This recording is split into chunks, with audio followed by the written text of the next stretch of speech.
Hello friends, आज के इस वीडियो में क्लास 10 से प्रश्नावली 1.1 के प्रश्न संख्या 2 लिया गया है। जो प्रश्न आपके सामने दिया गया है कि दर्शाइए कि कोई भी धनात्मक विषम पूर्णांक 6³ + 1, 6³ + 3 और 6³ + 5 के रूप का होता है जहां कोई पूर्णांक है। शुरू करते हैं। माना कि ए एक विषम पूर्णांक है, ठीक है, विषम पूर्णांक है और b बराबर 6 है, ठीक है, b बराबर 6 यहाँ मान लेते हैं।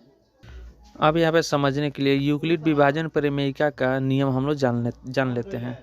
इसका नियम, इसका सूत्र होता है कि a बराबर BQ। अब यहाँ पे देखते हैं a का है, a यहाँ पे दिया हुआ है तो a को ले लेते हैं। a क्या है तो a आपका यहाँ पे भाज्य हो जाएगा, इसको लिख देते हैं भाज्य, ठीक है। b क्या हो जाएगा तो b हो जाएगा भाजक, यहाँ लिखते हैं भाजक। और q क्या हो जाएगा तो q हो जाएगा आपका भागफल, ठीक है। और r क्या हो जाएगा शेषफल हो जाएगा, ठीक है।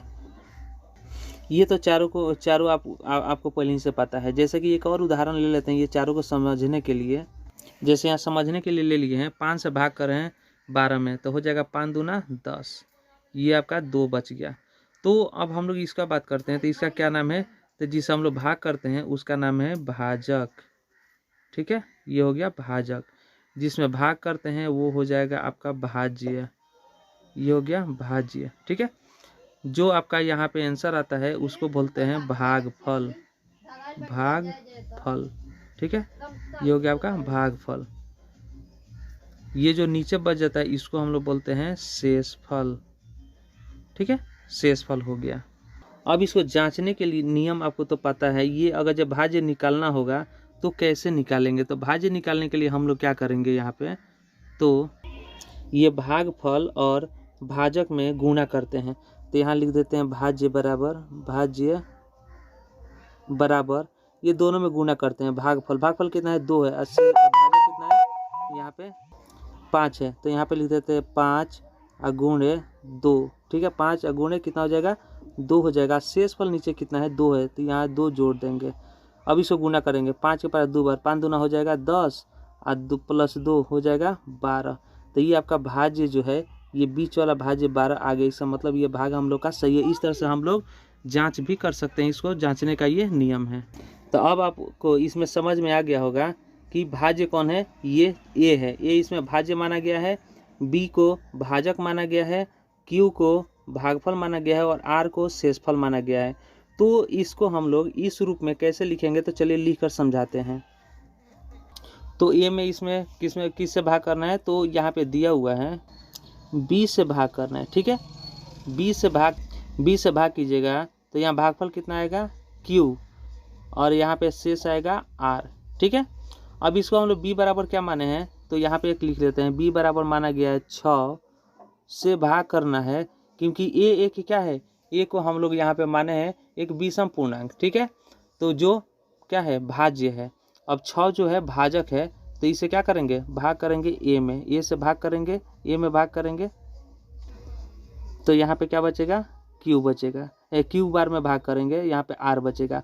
अब यहाँ पे जो यहाँ पे देखेंगे भाजक है, वो भाजक से ये r जो है शेष कभी भी अधिक नहीं आना चाहिए। तो शेष कितना आ सकता है, तो शेष या तो आ सकता है यहाँ पे 0 आ सकता है, शेषफल 0 आ सकता है, 6 से अधिक नहीं आ सकता है। तो शेषफल कितना आ सकता है 0 आ सकता है, 1 आ सकता है, 2 आ सकता है, 3 आ सकता है, 4 आ सकता है और 5 आ सकता है। इसी में से कोई ना कोई एक आएगा, क्योंकि ये भाजक से कभी भी अधिक शेषफल नहीं आना चाहिए, ठीक है। ये भाजक हो गया और ये हो गया भाज्य और ये हो गया भागफल हो गया, और नीचे वाला आपको पता है शेष। तो शेषफल कभी भी ये भाजक से अधिक नहीं आना चाहिए, यानी कि 0 से लेकर 5 के बीच, यानी 6 के नीचे ही आ सकता है। अब हम लोग यहाँ पे चलते हैं यूक्लिड विभाजन प्रमेयिका पे, ठीक है। तो इसका सूत्र आपको पता है क्या है, तो यहाँ पे दिया हुआ है a बराबर यहाँ पे हो जाएगा BQ + R, ठीक है। तो r जहाँ r है वहाँ पे हो सकता है, जहाँ r बराबर क्या हो सकता है तो r बराबर अभी हम लोग देखे हो सकता है या तो 0 हो सकता है, 1 हो सकता है, 2 हो सकता है, 3 हो सकता है, 4 नहीं तो 5 हो सकता है। ठीक है, तो इस तरह से इसको हम लोग लिखेंगे। तो क्या लिखेंगे यहाँ पे, a बराबर बी क्यू प्लस, यहाँ पे कोई एक ले लेंगे तो क्या ले लेंगे 0। ठीक है, पहले हम लोग 0 ले लेते हैं, फिर यहाँ दूसरा लेंगे a बराबर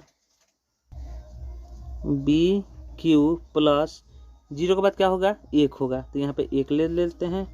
फिर हो जाएगा यहाँ पे a बराबर बी क्यू प्लस, 1 के बाद क्या हो जाएगा 2 हो जाएगा। ठीक है, अब आपको समझ में आ गया होगा कि अब यहाँ पे क्या हम लिखने वाले हैं, बी क्यू प्लस क्या होने वाला है, तो बी क्यू प्लस यहाँ पे होने वाला है 2 के बाद क्या हो जाएगा 3 हो जाएगा। ठीक है, इस तरह से ये हो जाएगा a बराबर बी क्यू प्लस 3 के बाद क्या हो जाएगा 4 हो जाएगा, और एक लास्ट है बी क्यू प्लस यहाँ पे 5 हो सकता है, इतना हो सकता है। ठीक है, इतना के रूप का ये हो सकता है।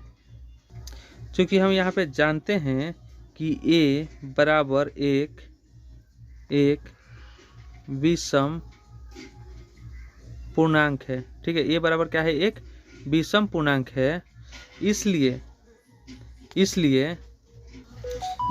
a बराबर, इसको लिख देंगे बी क्यू प्लस 0। अब दूसरा हो जाएगा बी क्यू प्लस 2, और यहाँ हो जाएगा बी क्यू प्लस 4, यानी कि ये हो गया 0, 2 और ये हो गया आपका 4। ये तीनों यहाँ पे लिखा गया जो विषम पूर्णांक को नहीं दर्शाता है। ठीक है, और यहाँ पे आपको क्वेश्चन दिया हुआ है कि धनात्मक विषम पूर्णांक लिखना है। ठीक है, धनात्मक विषम पूर्णांक लिखना है जो दर्शाता हो। ठीक है, तो यहाँ पे क्या हो जाएगा, तो यहाँ पे नहीं हो सकता है, क्योंकि ये तीनों जो है, क्योंकि ये तीनों 2 से क्या है विभाजित है। ठीक है, तीनों क्या है 2 से विभाजित है, इसलिए ये विषम धनात्मक पूर्णांक नहीं हो सकता है, ये सम हो सकता है। तब विषम कौन हो सकता है, तो कौन बच गया, तो यहाँ पे बच गया आपका पहला, यहाँ पे जो दिया हुआ है बच गया ये आपका B Q plus 1, B Q plus 3 और बी क्यू प्लस 5, ये बच गया। तो इसको हम लोग लिखेंगे a बराबर बी क्यू प्लस 1 हो जाएगा, फिर हो जाएगा बी क्यू प्लस यहाँ पे 3 हो जाएगा, फिर हो जाएगा बी क्यू प्लस 5। ठीक है, ये तीनों आपका हो सकता है, ये तीनों आपका विषम धनात्मक पूर्णांक हो सकता है। ठीक है, यही आपका आंसर हो जाएगा, और यही आपको दर्शाना भी था। उम्मीद करते हैं कि वीडियो आपको पसंद आया होगा, तो लाइक कीजिए, शेयर कीजिए, और इस चैनल पर नए हैं तो सब्सक्राइब करना ना भूलिए, क्योंकि ऐसे ही मज़ेदार वीडियो आपको इस चैनल पे मिलेगा। फिर मिलते हैं हम लोग अगले वीडियो में।